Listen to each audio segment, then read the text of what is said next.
आवाज दो, क्या चाहिए, क्या चाहिए। देखिए, लगातार बीपीएससी अभ्यर्थियों के द्वारा आयोग के द्वारा जो परीक्षा आयोजित करवाई गई थी, उस परीक्षा को रद्द कराने की मांग को लेकर के पिछले 9 दिनों से बीपीएससी अभ्यर्थियों का सत्याग्रह आंदोलन जारी है। हालांकि इस आंदोलन में कई शिक्षकगण भी इसमें शामिल हैं और लगातार जो हैं सत्याग्रह के मार्ग पर चलते हुए सरकार से ये संवाद करना चाह रहे हैं, लेकिन सरकार के द्वारा अब तक इन लोगों के साथ संवाद नहीं हुआ है। और जब ये लोग संवाद करने का प्रयास करते हैं तो पुलिस के द्वारा लाठियाँ चटकाई जाती है। सर, स्थिति काफ़ी भयावह हो चुकी है।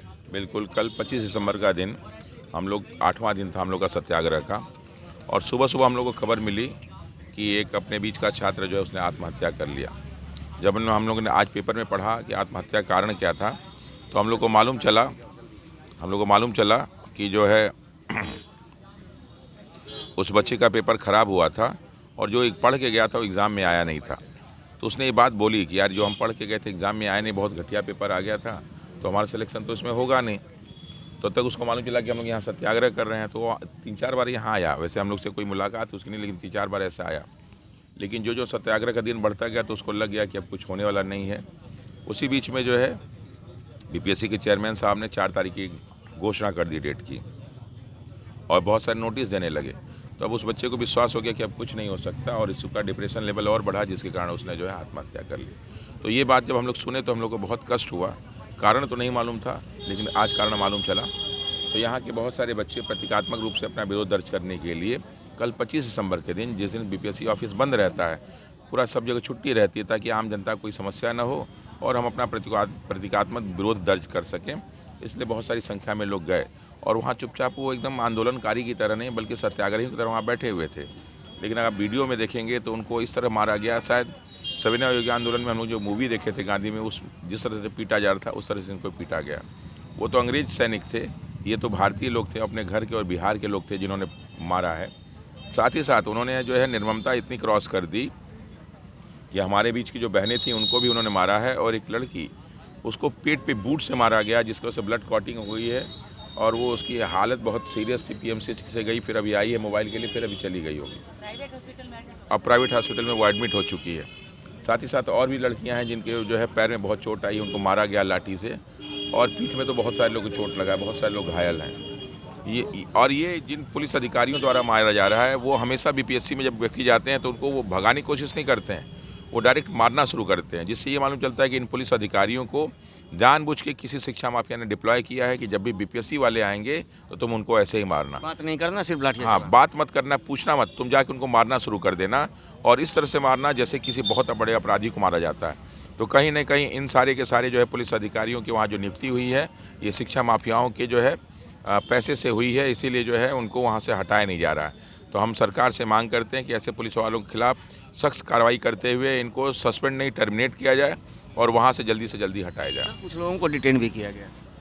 बिल्कुल, अभी सुबह सुबह जो है बम नाम के स्टूडेंट का फ़ोन आया, उसने कहा कि हमको पटेल नगर के पास पुलिस मुख्यालय के पास, पटेल भवन के पास जो है डिटेन कर रखा गया, और सबको पकड़ा गया था 5-6 लोगों को, और सबको अलग अलग जगह जो है भेजा गया, और उनको बहुत बुरी तरह से मारा गया है। और उनसे पूछा गया कि कौन कौन लोग शामिल हैं, कौन फंडिंग कर रहा है, तुम कौन हो, तुम्हारा आधार कार्ड, उसने सब कुछ दिखाया, और कहा कि सर कोई फंडिंग नहीं है, आप वहाँ रात में बैठ के देख सकते हैं कि हम लोग अपील करते हैं, कुछ खाना घट जाता है तो हम लोग अपील करते हैं कि कोई ना कोई कुछ दे के जाता है।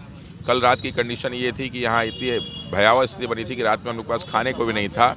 तो परसों का जो पूड़ी रखा हुआ था वो सब हम लोग 2-2, 4-4 भी सूखी पूड़ी खाए, सब्जी भी नहीं था हम लोगों के पास, और बहुत सारे बच्चे भी ना खाए सो गए।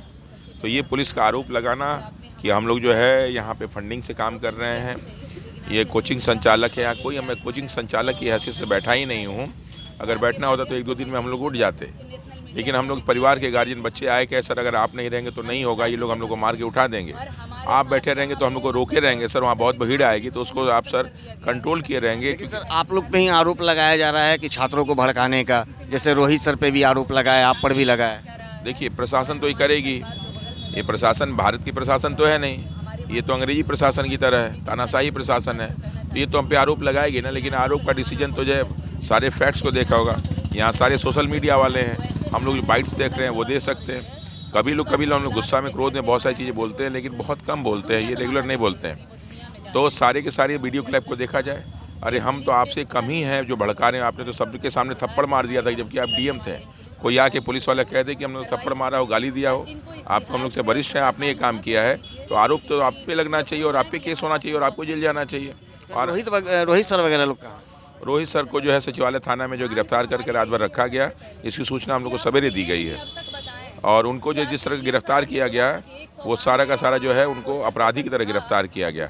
और अभी जानकारी मिली कि 11 बजे जो है पटना सिविल कोर्ट गांधी मैदान में उनको प्रोड्यूस किया जाएगा जज के सामने, क्योंकि इसमें जो कोर्ट में छुट्टी चल रही तो वहाँ वकील वगैरह तो कोई है नहीं। तो अब देखिए जज साहब का निर्णय क्या आता है। अब आगे आप लोगों का क्या स्टेप होगा? हम लोग सत्याग्रही, हम लोग का कोई स्टेप नहीं होता, हम लोग यहीं बैठते हैं। हम लोग का कोई स्टेप नहीं होता। कोई कल का भी जो घटना था इसलिए हुआ कि हम प्रतीकात्मक रूप से चले जाएं, वो भी कोई प्री प्लान नहीं हम लोग का। ये नहीं कि हम लोग साल भर पहले कल एक जो है समाचार पत्र के पत्रकार महोदय आए थे और हम लोग को ज्ञान दे रहे थे कि आपको ये करना चाहिए, वो करना चाहिए, प्रेस विज्ञप्ति देनी चाहिए। हम लोग ये कभी किए ही नहीं, तो कहाँ से हम लोग को जानकारी होगी, कहाँ सूचना मिलेगी? और आप गलत गलत सूचना हम लोग के बारे में छाप देते हैं। तो ऐसे पत्रकार महोदयों से भी निवेदन है कि वो हम लोग को आके मनोबल नहीं बढ़ा सके तो हतोत्साहित ना करें। हम लोग उनके बच्चों के लिए लड़ रहे हैं। कुल मिला के कहा जा सकता है जिस तरह से सोनू ने सुसाइड किया था, उस सुसाइड के बाद जो छात्र थे आयोग में जा करके विनती करना चाह रहे थे अधिकारी से कि देखिए हमारा एक छात्र जो है सुसाइड कर लिया, कम से कम अब हमारी बात को मान लीजिए। लेकिन पुलिस प्रशासन गलत आरोप लगा करके लाठीचार्ज की। बिल्कुल, पुलिस तो मैं और सारे पुलिस वालों से हम लोग कोई दुश्मनी नहीं है, ना कोई नाराज़गी है, लेकिन जो सचिवालय के आसपास जो पुलिस थाना वाले हैं, खासकर बीपीएससी के आसपास जहाँ पे आता है, वहाँ के सारे पुलिस अधिकारी और कर्मचारी एकदम ब्रूटली मारते हैं सब। जिनको लगता है कि स्पेशली उनको रखा गया, तुमको यही काम करना, बात नहीं करना है, तुमको लाठी से मारना है और इतना मारना है कि दोबारा उनका हिम्मत जो है जवाब दे दे। लेकिन क्यों? क्योंकि हम लोग के बीच में एक शिवम नाम का बच्चा था जो पिछले 8 दिन से सत्याग्रह बैठा हुआ है। वो ज़मीन पे गिरा तो उसने कहा कि सर हमको मत मारिए, मैं 8 दिन से खाया नहीं हूँ। तो वो बोले कि ले जूता खाए, और जो है 5-6 बूट उसने पेट से मारा। और इसका पूरा वीडियो है और उसमें संजीव कुमार नाम का कोई ASI है जो सबसे ज़्यादा बदमाशी करता है और सबसे ज़्यादा लोगों को मारता है। हर वीडियो में आपको मिलेगा। तो इसकी और उसने तिरंगा को भी लात से मारा और खूब सारी गालियाँ दी। तो ऐसे सारे के सारे पुलिस अधिकारियों के खिलाफ जो है DGP महोदय को और हमारे SSC महोदय को कठोर कार्रवाई करते हुए उनको आजीवन टर्मिनेट किया जाए और साथ ही साथ जो है वहाँ से उनको हटा दिया जाए। तो जैसा कि आपने सुना, ये रमांशु सर हैं। इनका कहना है कि हमारा सत्याग्रह है जो आगे भी चलता रहेगा। हम लोग पूरी तरह से गांधीवादी के अनुसार चल रहे हैं, अपनी बातों को मनाने का प्रयास किया जा रहा है। जिस तरह से कल कुछ अभ्यर्थी बीपीएससी आयोग के पास गए थे, कुछ अधिकारियों से बात करने गए थे, चूँकि वो काफ़ी हताश हो चुके हैं। जिस तरह से सोनू नाम का एक युवक जो अभ्यर्थी बीपीएससी का अभ्यर्थी था, उनके सुसाइड होने के बाद लोग हताश हो चुके थे और अपनी मांगों को और विनती करने अधिकारियों के पास गए थे। लेकिन बिना कुछ पूछे पुलिस के द्वारा उन पर लाठियां चटकाई गई। हालांकि पुलिस के इन लाठियों और गोलियों से अब भी अभ्यर्थी डरने वाले नहीं हैं और इनका आंदोलन आगे भी जारी रहेगा। अब देखना यह है कि लगातार जिस तरह से 9 दिनों से छात्र अभ्यर्थियों का यहाँ पर सत्याग्रह आंदोलन चल रहा है, तो अब सरकार क्या कुछ आगे करती है। सहयोगी अनिल के साथ ज्ञानेंद्र वर्मा, दर्श न्यूज, पटना।